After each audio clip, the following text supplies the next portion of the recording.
There are only two known photographs of Sultana. This is one of them. This was taken of the boat at St. Louis, Missouri, sometime about maybe the mid-1864. I'll show you the second known photograph later on in our presentation. But the Sultana was built by a man named Preston Lodwick in Cincinnati, Ohio, and it was built basically in a configuration like this. It has a flat deck on top. This is called the hurricane deck. And this is where, it was, most people are not supposed to go up there. This is the crew's quarters here. The pilot would be here and it steers the boat, of course.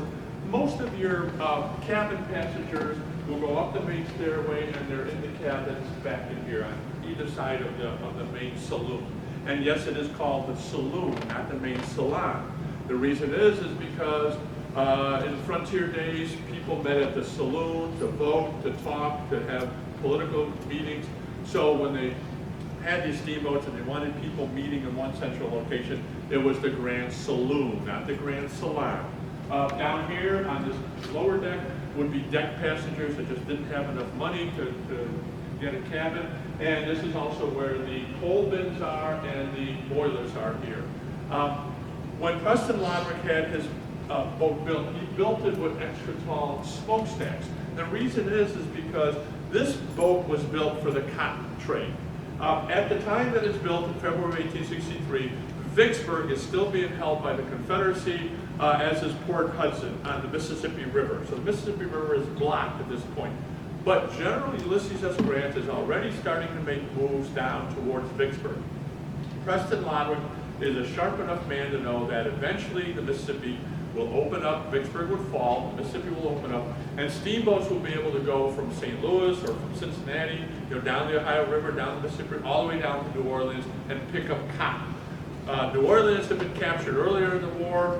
Large parts of Louisiana were under United States occupation, and there was cotton available if it could be transported by steamboat up to the north where it could be sent to the factories and such. So President Lodwick will build his steamboat with extra tall smokestacks, knowing that at some time he may want to do this. This is not the Sultana, but here is a picture of a steamboat loaded with cotton. And he wanted to make sure that a spark would not fly out of the top of this and land on top of these bales of cotton and catch the boat on fire. So he had it built with these extra tall smokestacks. But he also becomes the captain of the boat. Problem is, James Cass Mason likes to race his boats. He actually was in charge of the Belle Memphis and ran against the Sultana in a race and beat it. But he must have seen the Sultana and said, under the right captain and under the right crew, that could be a really fast boat. So when the opportunity came to buy into it, he will buy in and buy a 3/8 share. But within the next year, he buys it in early 1864. By April of 1865, he's hurting for money. He's raised his boat, he's poked some holes, he's hit snags and poked some holes in the hull, which has to be repaired. He comes up river one time against floe ice and wrecks the paddles. He's got to get that repaired. So he's hurting for money. He will actually sell off 1/8 of his share to his chief clerk. The chief clerk doesn't have the money to pay him because his wife he's got one little kid and his wife is expecting, he doesn't have the money. So James Cass Mason cuts his 1/4 share down to a 1/8, and then he eventually cuts that down to 1/6. So we went from a controlling interest in the Sultana down to a 1/16 minority share. So you've got to remember, by April of 1865, he is hurting for money and looking for any way to make some money because he needs it. His boat has been needing repair. He's had to have the boilers repaired because, again, he races it so fast and stuff like that. It's in need of repair and he needs money. Excuse me. On April 14, 1865, he will leave from St. Louis, Missouri, and come down river on the Mississippi River down to Cairo at the confluence of the Mississippi and the Ohio River. What he does is he swings around and he docks over here on the Ohio side, and he's going to pick up freight that steamboats will come down the Ohio and then go back up the Ohio. They don't go down into Mississippi. So they will drop off freight here for boats going all the way down the river. So he comes around, picks up this freight, and he's going to leave on the morning, or probably the afternoon of April 15th. But on the night of April 14th, about 1,000 miles away, Abraham Lincoln is shot by John Wilkes at Ford's Theater. Lincoln is brought across the street to the Peterson house where he dies at 7:22 in the morning on April 15th. The telegraph wires immediately send out the news that Abraham Lincoln has been killed and that Secretary of War Stewart was killed, although he was not. He had his throat cut, but he does not die. But they didn't know that when they sent out the telegram. So they think that Lincoln is dead and Secretary of War Stewart is dead. Word comes through, James Cass Mason is at Cairo. The Cairo that is linked by telegraph, but the South is not. The Southern telegraph lines have been all ripped apart and torn apart during the war and not replaced, so the South does not get this news. James Cass Mason figures that he can make a name for the Sultana as the messenger of death by grabbing a bunch of Cairo newspapers and being the first boat to head downriver with the news of Abraham Lincoln's assassination. He will take and he will put this black bunting along his railings, he will lower his flag to half staff, and he heads downriver before any other steamboat can go downriver. He grabs a bunch of Cairo newspapers to pass out as he's going downriver. He shoots downriver, stopping at all these different spots in Memphis and New Madrid and such, and he eventually will get down to Vicksburg. The man that jumped on board the Sultana is this fellow right here called Captain Reuben Hatch. He is from Illinois, I hate to admit it. He is the scoundrel of this story. He is a guy that had been arrested. He's a chief quartermaster. He's been arrested a couple of times for bilking the United States government. He, as a chief quartermaster, he will buy supplies at a certain rate and charge the United States government a higher rate and pocket the difference. He's been arrested a couple of times, but every time he gets arrested, he calls upon his influential friends and his brother. His influential friends is Abraham Lincoln. Abraham Lincoln had been his personal lawyer in Illinois before the war, and he was a good friend of Lincoln. Also, his brother, Ozias M. Hatch, is a good friend. He's the Secretary of State of Illinois, and also a very good friend of Lincoln. He will travel with Lincoln when they meet McClellan at Sharpsburg or Antietam. Some of those famous pictures of Lincoln and McClellan standing next to each other in front of the tent and stuff, standing next to Lincoln is Hatch's brother, Ozias M. Hatch. I mean, they're that tight. So anytime he got in trouble, Lincoln got him off. He should have been out of the Army a long time ago, but he's not. He's now the chief quartermaster in charge of Vicksburg. He comes on board the boat knowing that James Cass Mason is in need of money, and he's in need of money too. He owned a general merchandising store in Illinois that burnt down. It was not insured, so he's hurting for money too. And he knows, as a chief quartermaster here, that the government will be paying money to steamboat captains to carry these guys up north. And he tells James Cass Mason, I will take and I will guarantee the Sultana 1,000 men, at least 1,000 men. If you go down to New Orleans and come up, I'll have these 1,000 men waiting for you, and you can carry them up north, but you have to give me a kickback. Mason says, hey, that sounds good. The government's going to be paying about $2.75 per enlisted man, about $8 per officer. And he figures, well, if I can get 1,000 guys, that's $2,000, maybe $3,000. I'll give you a little bit of a kickback if you're guaranteed. I have to travel all the way down to New Orleans with this news of Lincoln's assassination. If you guarantee me that they'll be there when I come back. Hatch says, you got a deal. So the Sultana will head downriver, go all the way down to New Orleans, and then eventually offload its passengers and crew and freight and come back down. And the first boat, the Union authorities at Vicksburg are waiting for these Southerners to be sent down, but they don't. In the meantime, the Confederacy falls apart. And the South finally said, oh, just release the guy and send them without the man-for-man exchange. So the first boat that's going to get some guys is the Henry Ames, and they will take 1,315 guys from the states here. Now, they were supposed to send them in lots of 1,000. Instead, they put 1,300 people on this boat. The general in charge did not make a stink about this. He said, how many guys are on board? 1,300? Oh, that's okay. Bye, guys. We'll see you later.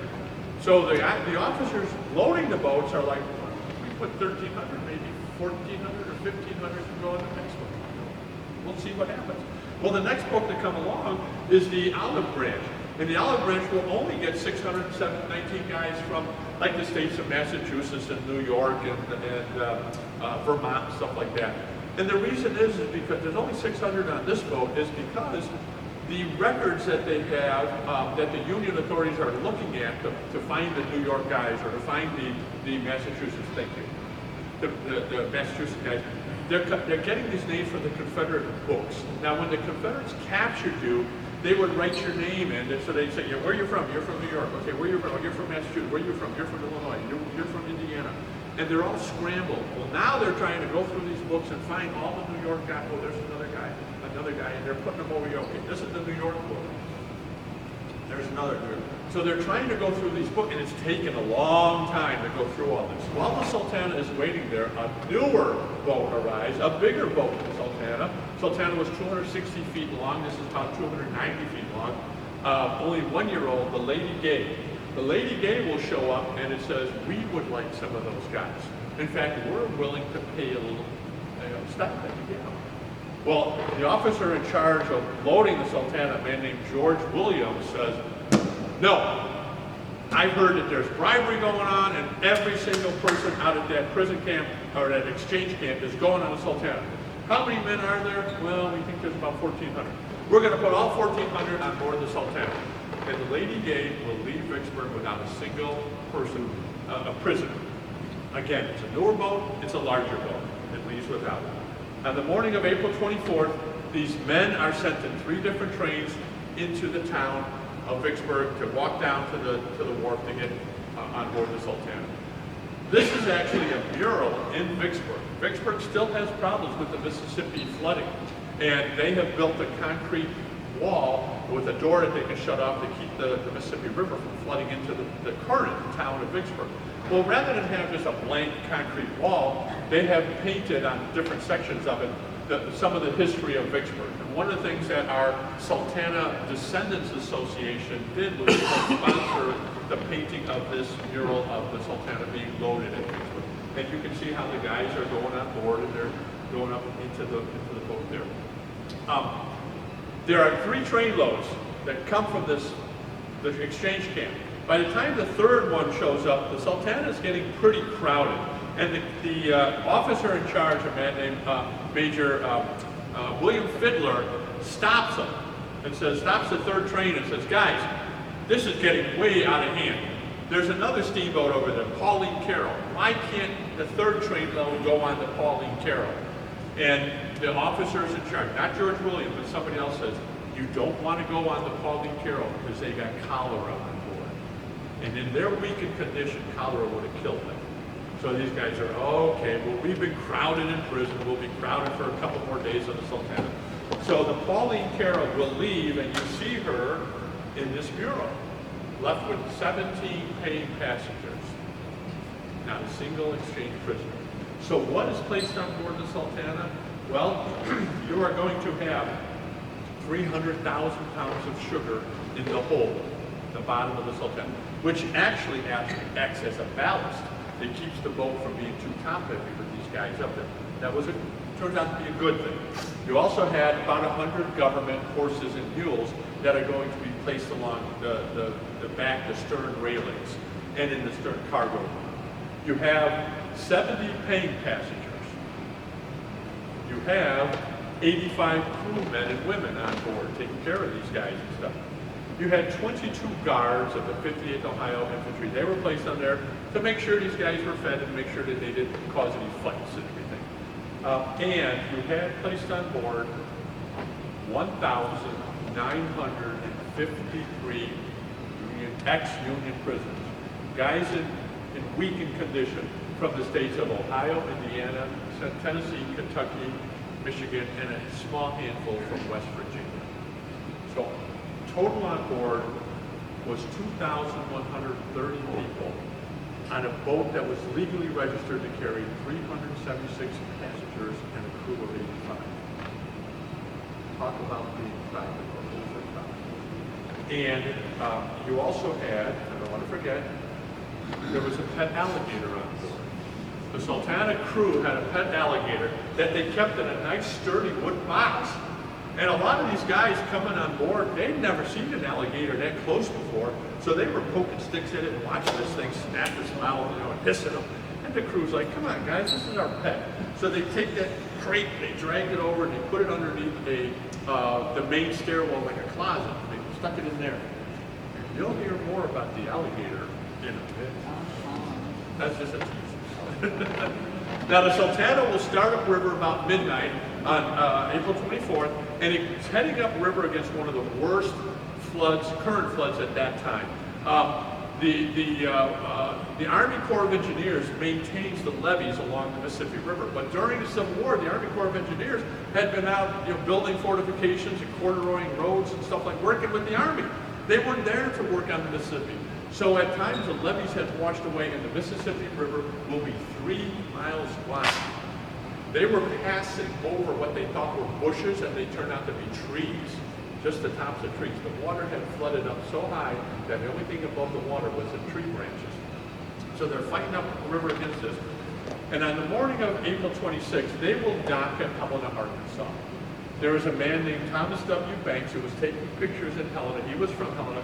He sees an amazing sight, and he turns his camera and takes this iconic picture of the overcrowded Sultana. So this is the only other photograph of the Sultana, but here you can see it, crowded decks with all these guys on board. And if you were to really study this, and again, like Jeffrey said, I've studied this since '89 or maybe even before that, I don't remember.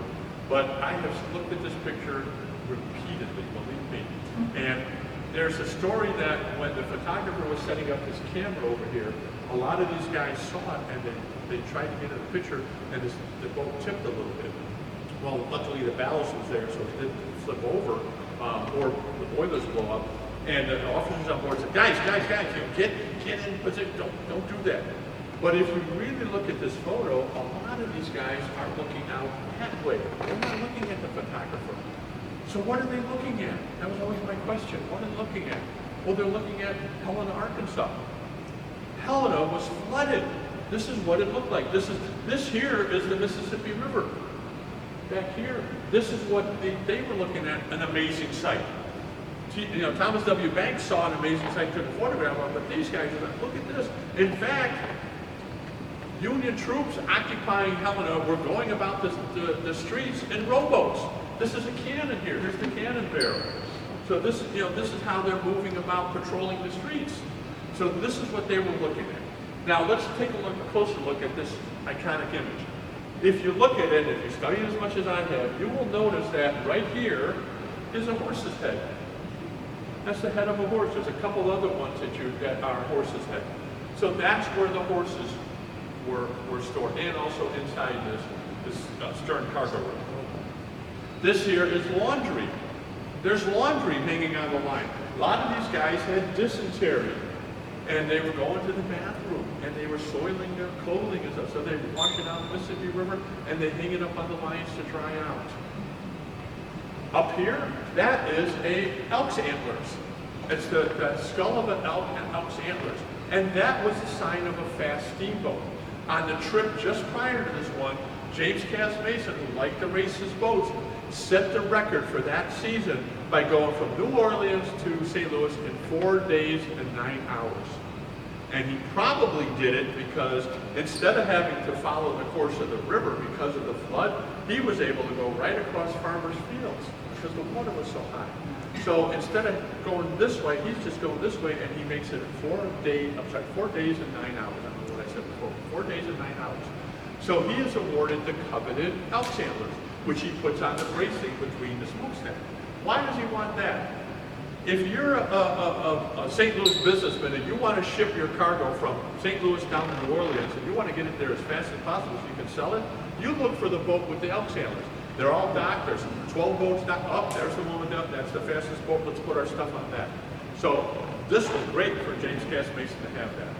On the back of the boat here, there's another little boat. That's called the Sounding Yaw, Y-A-W-L. Not like y'all say yaw. This is a yaw, okay? So when you're in low water, you send this out in front, and they have a guy with a leaded line, and he will drop it over to see how deep the water is.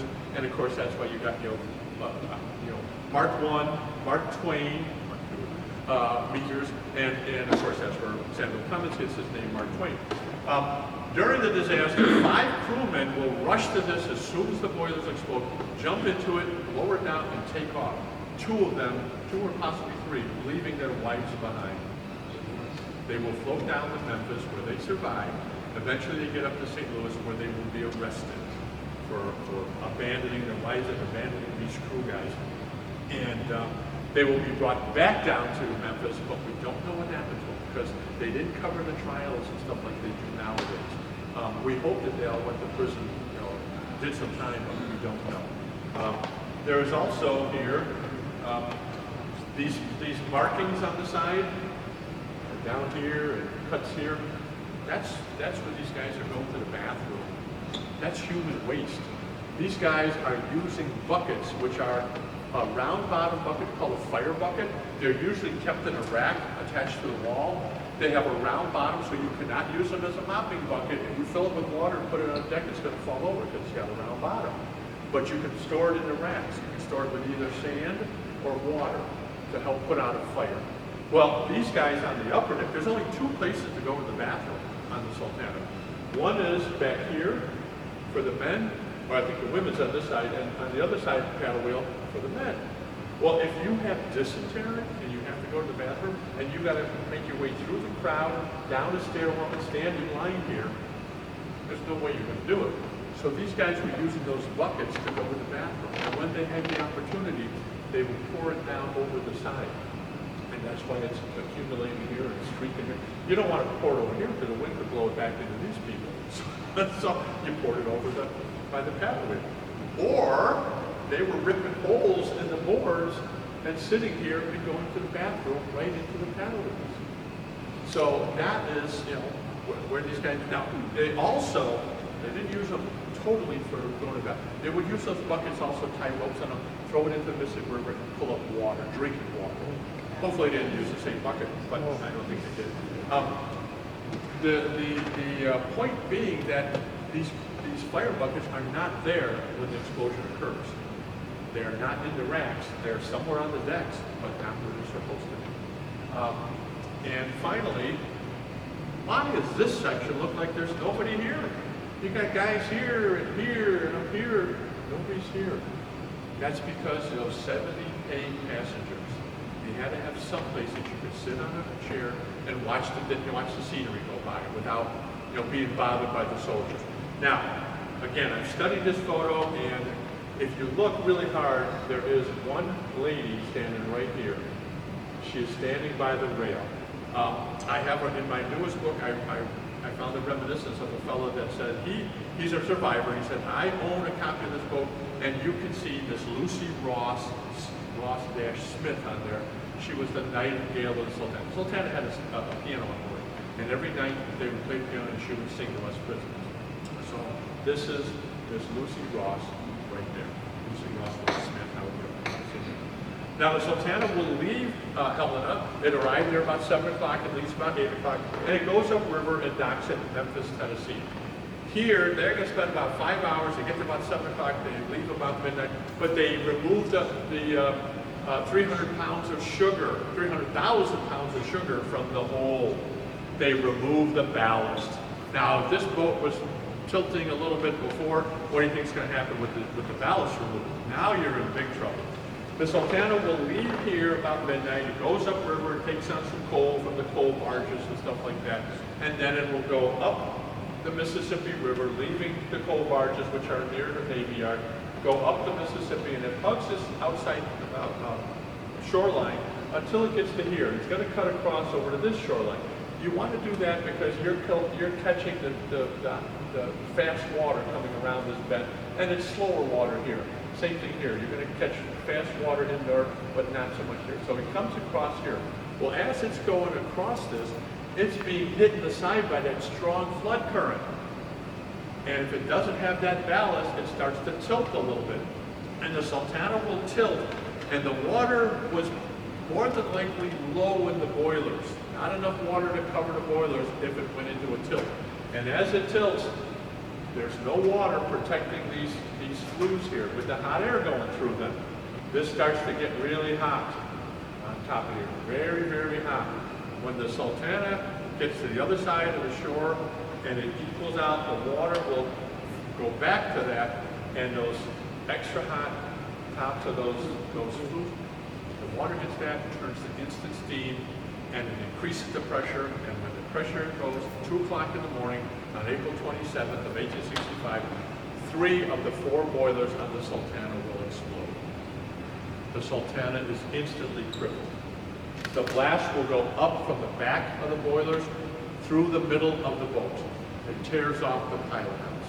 Without a pilot house, there is no way to steer the boat.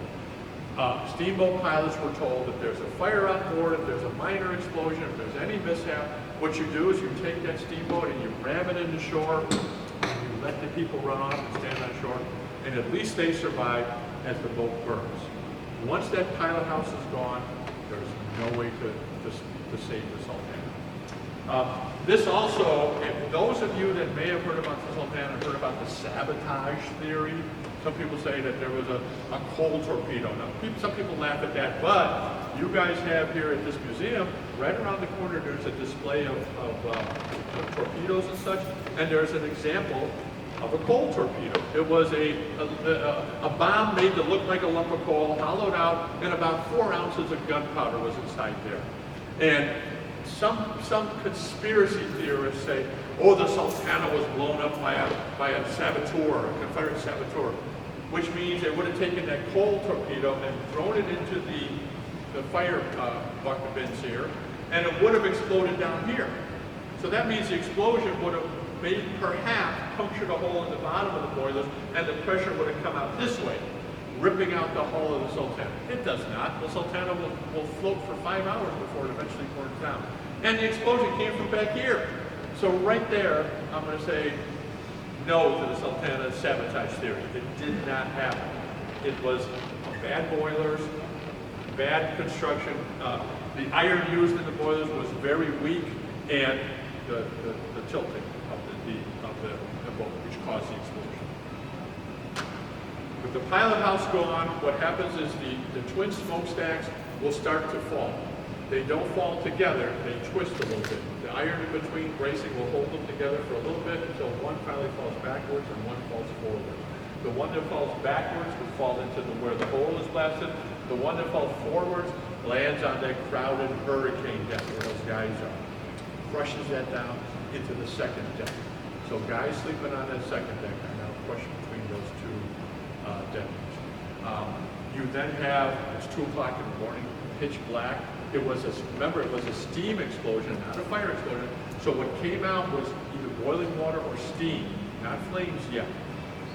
But what happens is when these decks collapse, they collapse into the open fireboxes. Because the boilers are gone, the fireboxes are gone. This is where the fire will start. It starts to kindle, starts to burn. And everybody said, had we had those fire buckets, we could have put the fire out right away. The only people that would have been killed were those in the explosion or trapped between the 2 decks. But the fire buckets were nowhere around.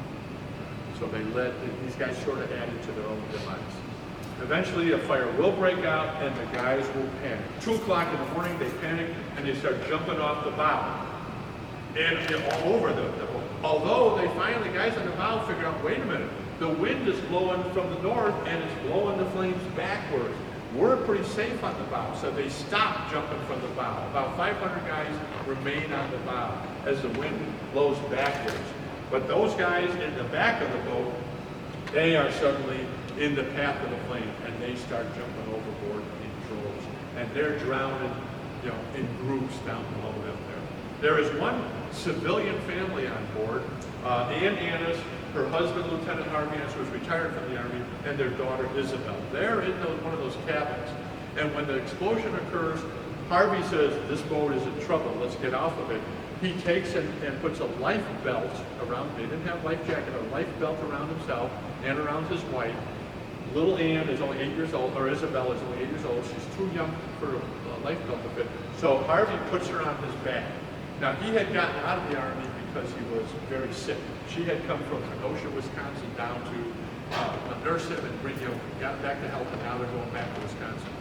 Harvey will take Isabella on his shoulders and they climb out of these cabin windows, and they're climbing down. He gets down into the water with Isabella in his bag, finds a door, puts her on the top of the door, he's on the bottom, trying to wait for Ann.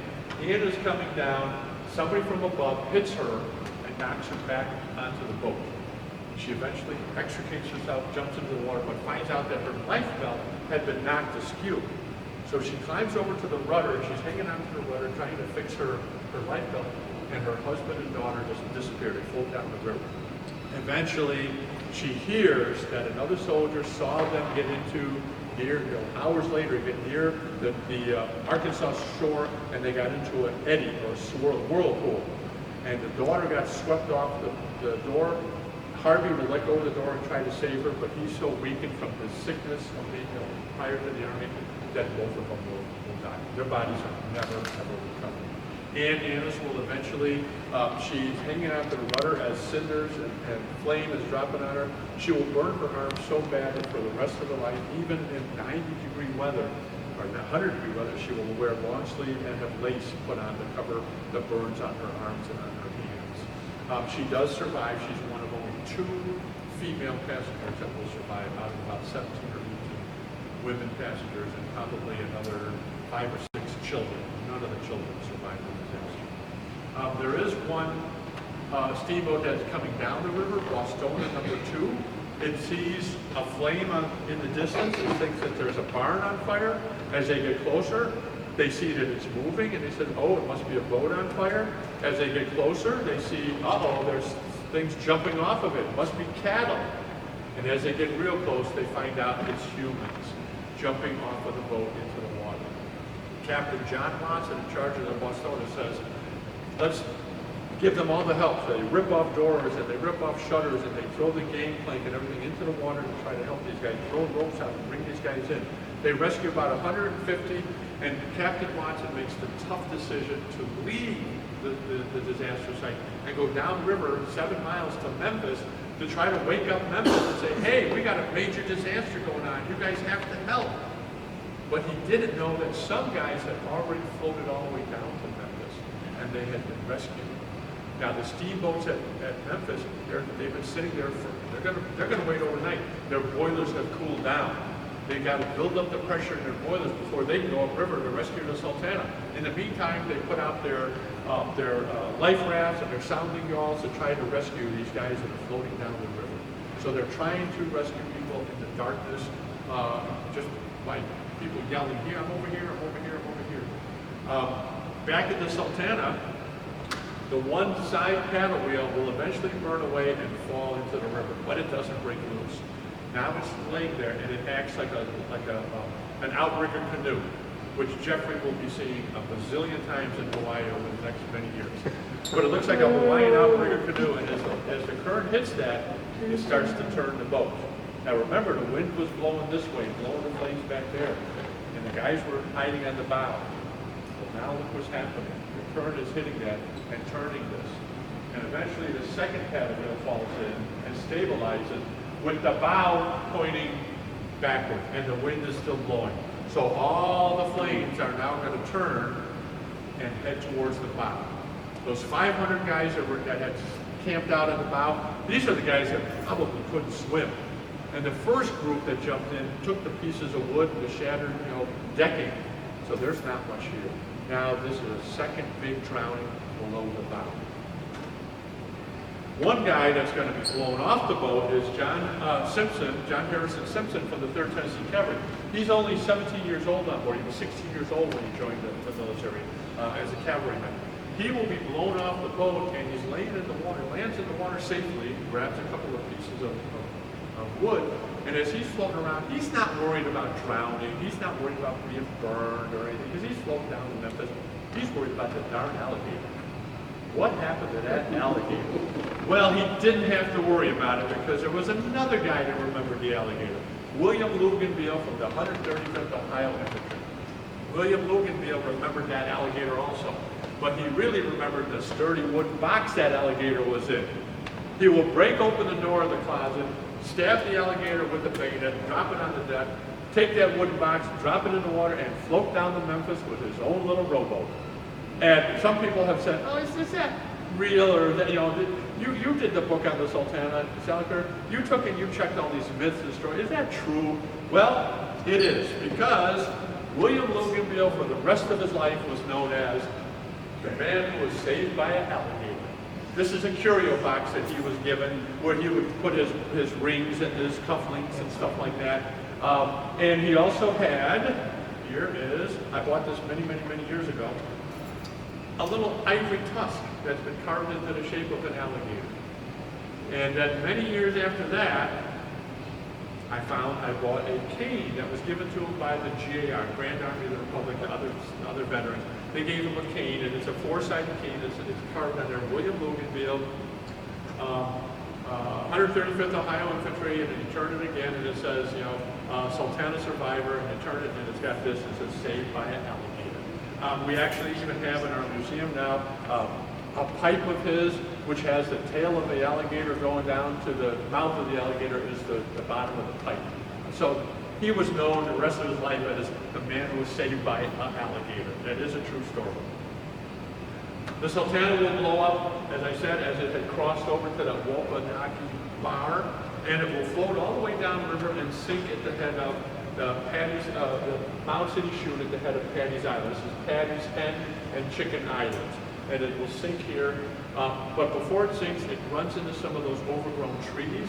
Actually, a lot of guys have floated down the river, grabbed onto what they thought was a bush. When they put their feet down, there's no land. They're at the top of a tree, and they're sitting there. The Sultana will float into these trees and be tied off. There's about 30 guys or so that have climbed back up onto the bow once the superstructure really burns away, but they need to be rescued. And some Arkansas civilians will put together a little raft and go out and save them. And they get the last guy off, and the Sultana will give a shudder and sink beneath the waves of the Mississippi. In the morning, as the other steamboats build up enough pressure and start coming upriver, they find a river dotted with human beings floating, hiding in the treetops, sitting in the treetops, on top of what would have been a stable roof or a barn roof that the water has overflowed, and they're sitting on top. And the steamboat is sending, rescue boats and rowboats out to pick these guys out of the trees and everything like that. Back at Memphis, the bodies, the injured are being placed upon wagons and hacks and sent into 5 different Memphis hospitals or to the Soldiers' Home. The Soldiers' Home is like a World War II USO. You could go there and get a nice bed to sleep on or a hot meal or something like that. So they're being brought there. If you're not badly injured, you're taken to the Soldiers' Home. Bodies are being collected and placed along the wharf. Eventually, Memphis will run out of caskets. All the undertakers send their caskets on, they're putting the bodies in there until they run out. So now they start just lining the bodies up and covering them with blankets. Well, these guys, the survivors are going along looking at their dead, looking for their brothers, their fathers, their friends, their cousins. And some are being identified, some are not.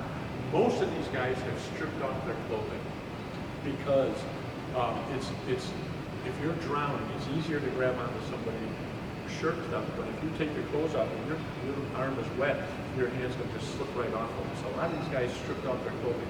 They did not have dog tags like we have nowadays, and none of these guys had any identification, maybe in their pockets or some letters or something. Once they take their clothes off and they drown, there's no way to identify these guys. So, so many of these guys are buried in Memphis under unknown U.S. soldiers. Some of the guys are unfortunate enough to actually, again, it's like 7 o'clock in the morning, you've got fog on the river, the sun is slowly coming up. This is water that's icy cold coming down from the snow melts in the north, and that's why it's so overflooded.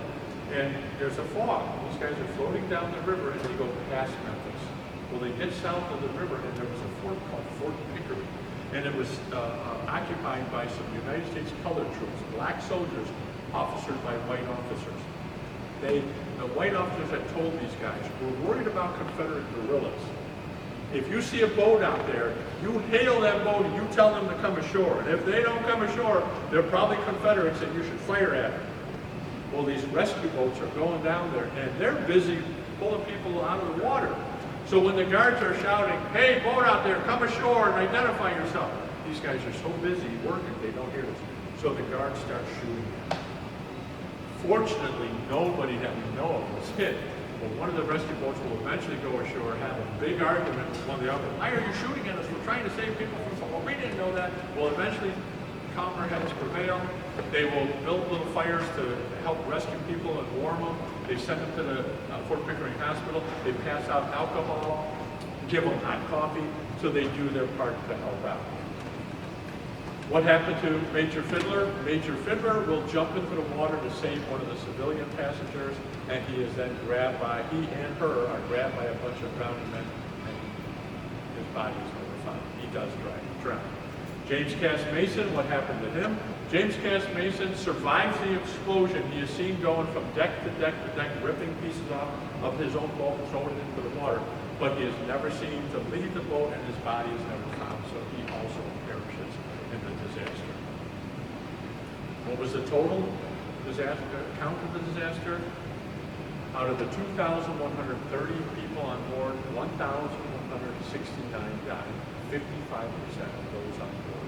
Your chances of survival were less than 50%. Now, some people used to say, in fact, my first book, I said about 1,500 people died, and maybe 700 or 200 more died in the hospitals. So 1,700 died. Over the years, I've seen the number go up to 1,800, to 2,000. That's why I said somebody's got to sit down and really look into who was on board and who survived.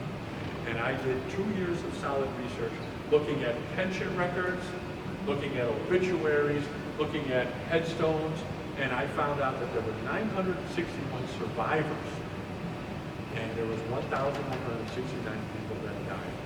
It's still the greatest maritime disaster in American history, but it does not eclipse the Titanic, which is what we originally had thought.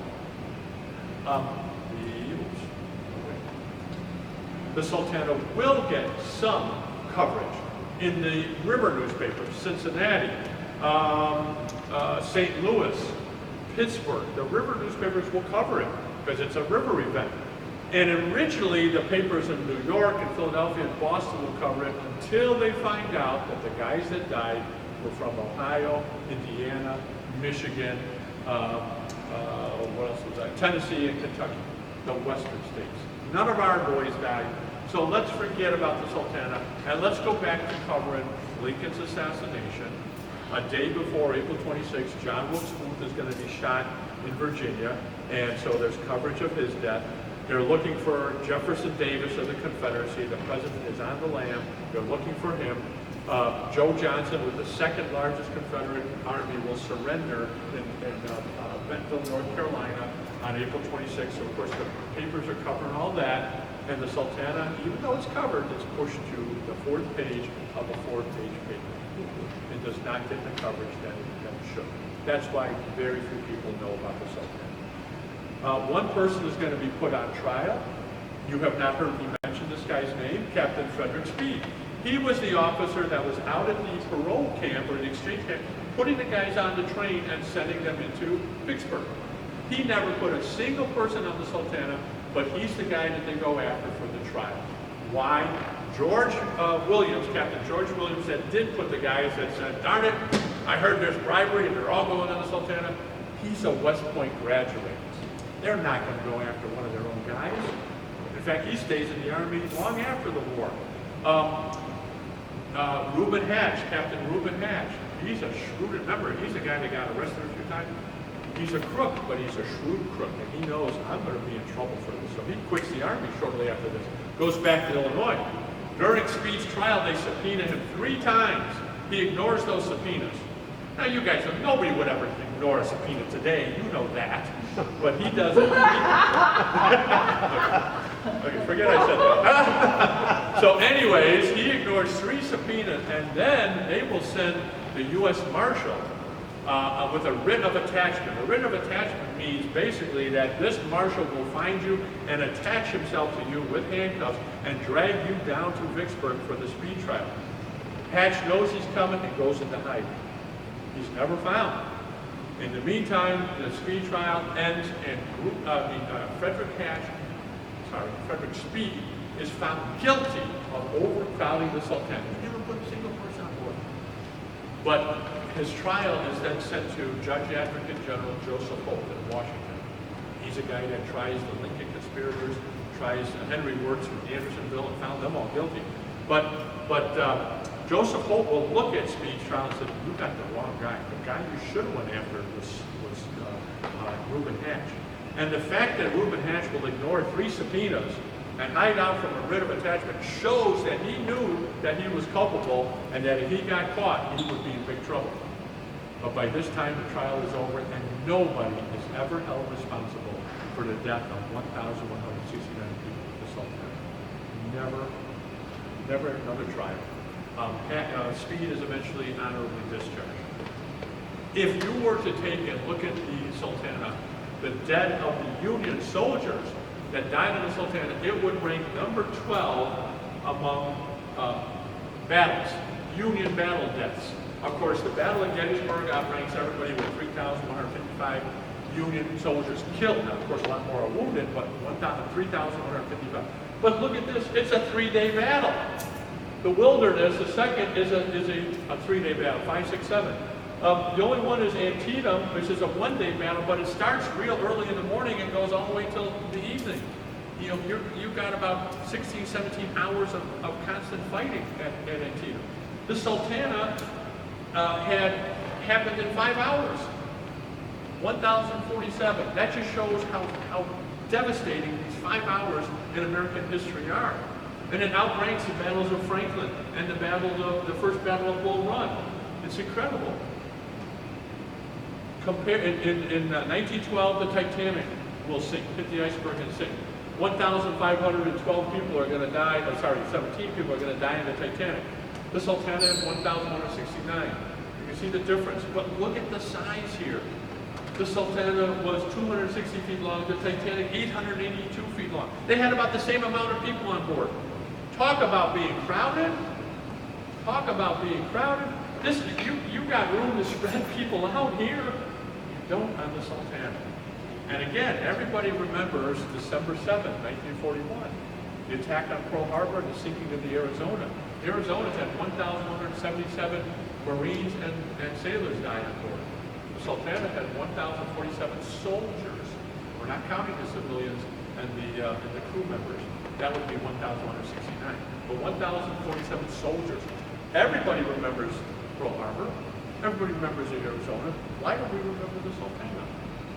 Good question. We're trying to correct that. So thank you guys. Thank you.